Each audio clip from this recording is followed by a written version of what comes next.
Have some more chicken. Have some more pie. It doesn't matter if it's boiled or fried. It really doesn't matter. Yeah, so I'm just gonna do a little bit of different type of sort of a different mood of video today. It's been one of those time where things just doesn't seem to make sense, and I feel like I'm stuck in a rut, but it's okay because it's just like one of those life challenges that you have to force yourself to overcome. As I feel like that's one of the most important way that we develop ourselves. But yeah, it is what it is. It is what it is. Right. So in today's video, I'm gonna talk about the reasons why you should post your work online now today. And the point of this video is not trying to convince you. I don't ever convince you of anything. Point of this video is not trying to convince you to post your work online now. I just want you to think about what you're missing out if you're not putting yourself out there and you're not putting your work in the eyes of other people.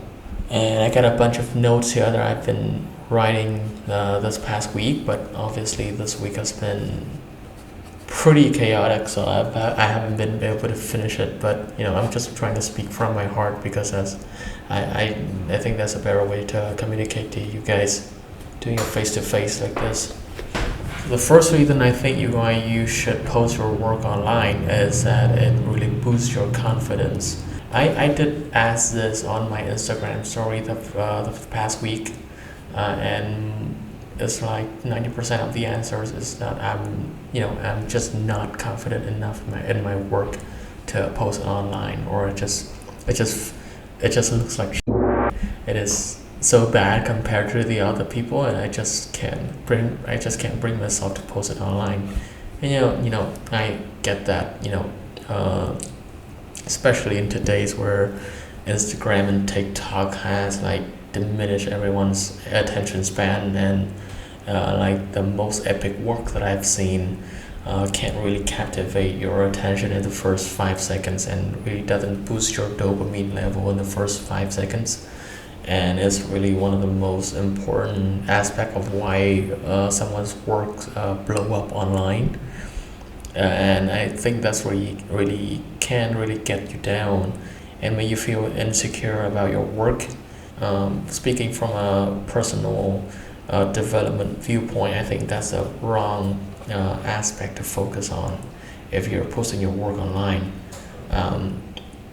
I'll say if you want to boost your confidence, one of the biggest way to boost your confidence is to complete difficult tasks.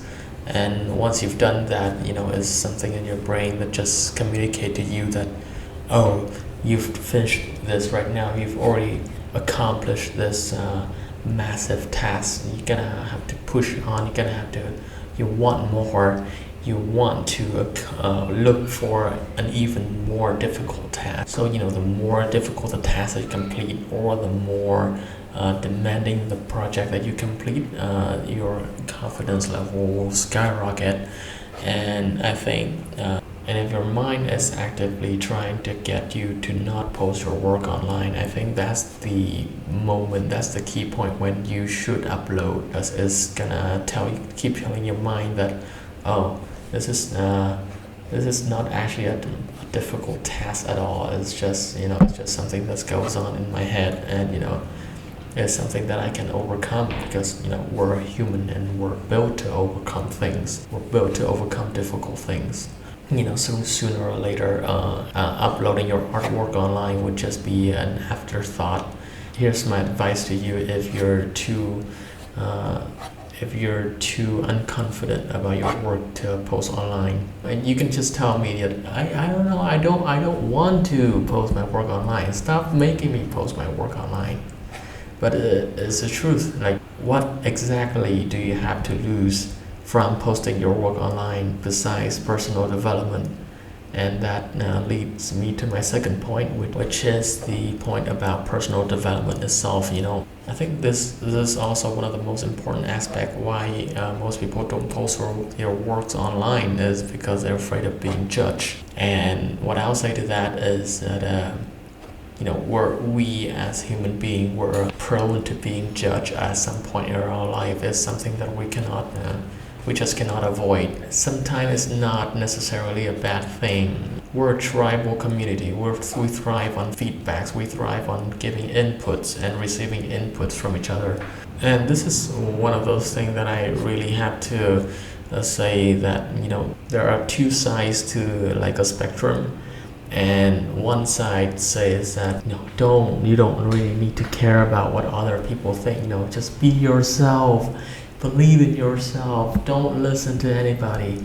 And the other side of the spectrum says, you need to take in inputs and feedbacks from other people about yourself, about your work to be a better person.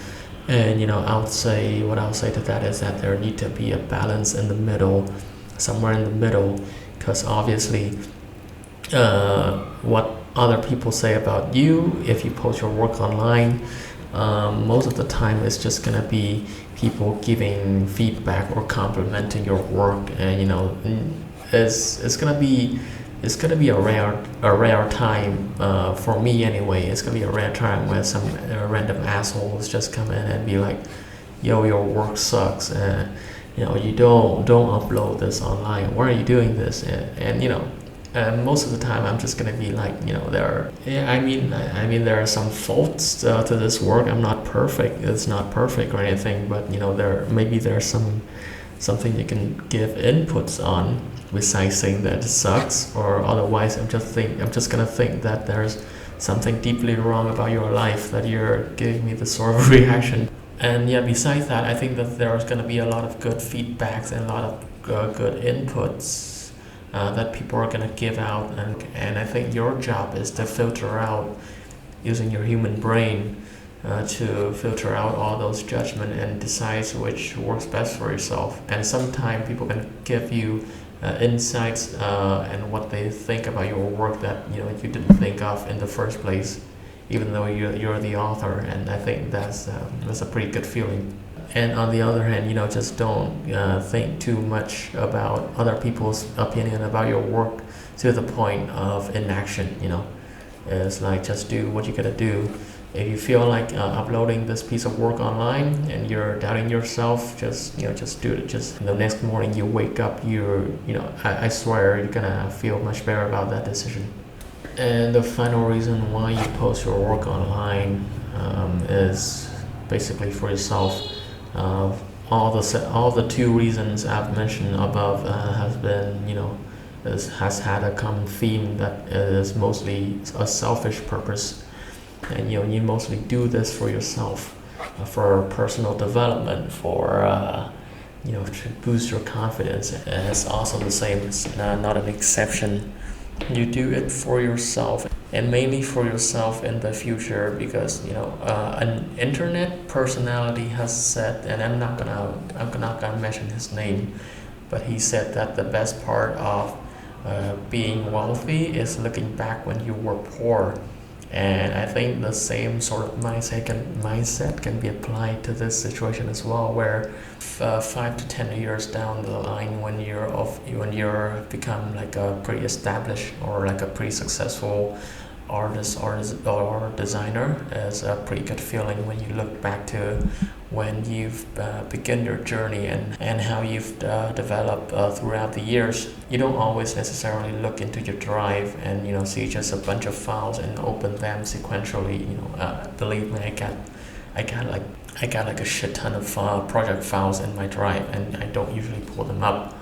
But when you put out your works online, they're there for like an eternity, the saying. And in some form, in some sort of way, it's kind of like your legacy to look back on. As I've said before, 10 years down the line, you can be pretty successful, and you can be well established in your career, and you can be a pretty big name. But then it's just gonna come one of those days when you think about yourself, and when you think back again to on other reason why you started this journey in the first place, and then you look back into your first couple of works. They can be bad, obviously, but that's where you started off. I've been doing this since 2015, and every time when I look back to the first few works that I had, it's just like it's give me this sort of boost and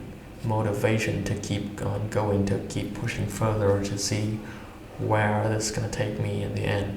This video, when I upload it, is gonna serve the same purpose for me anyway. I feel like, a few years down the line, I'm gonna want to have something to look back on and say to myself, I didn't mind looking into the camera and talking into the camera and into the microphone, just speaking out how I feel about stuff, and just see how far I've come. And I'm not trying to tell you to spam your account with everything that you do either. Make sure to curate everything you do. Pick out the best one that you want to upload. Make sure it's presentable, and whenever the times comes when you're starting to doubt yourself and worry about what sort of engagement your work will receive, think about what I've said in the video. Yeah, so I didn't know that Instagram's gonna delete all of the response from my earlier stories. I thought they were just gonna archive it somewhere, but to sum it up, is pretty much everyone is saying that they don't have confidence enough. They got depression. They have anxiety about their work, and I'm not. Someone also said NDA, and I'm not talking about. Definitely, if your project is under NDA, just don't upload it unless you have the permission to. Just don't make decision about it on your own. I'm gonna return to the usual After Effects tutorial next week, and you guys let me know down below if I've done a good job with this video. Just testing new ground, speaking my thoughts, shooting my shot here and there and see what sticks. But yeah, you guys let me know if it works. If you want more tutorials, I actually got more tutorials lined up for you guys. Let me know if you want to continue this sort of video. Let me know which topics you want me to talk about. That dog just wouldn't shut up. I wish I can tell you things are gonna get better, but realistically, I'm gonna have to say it's you who are gonna save yourself from your situation.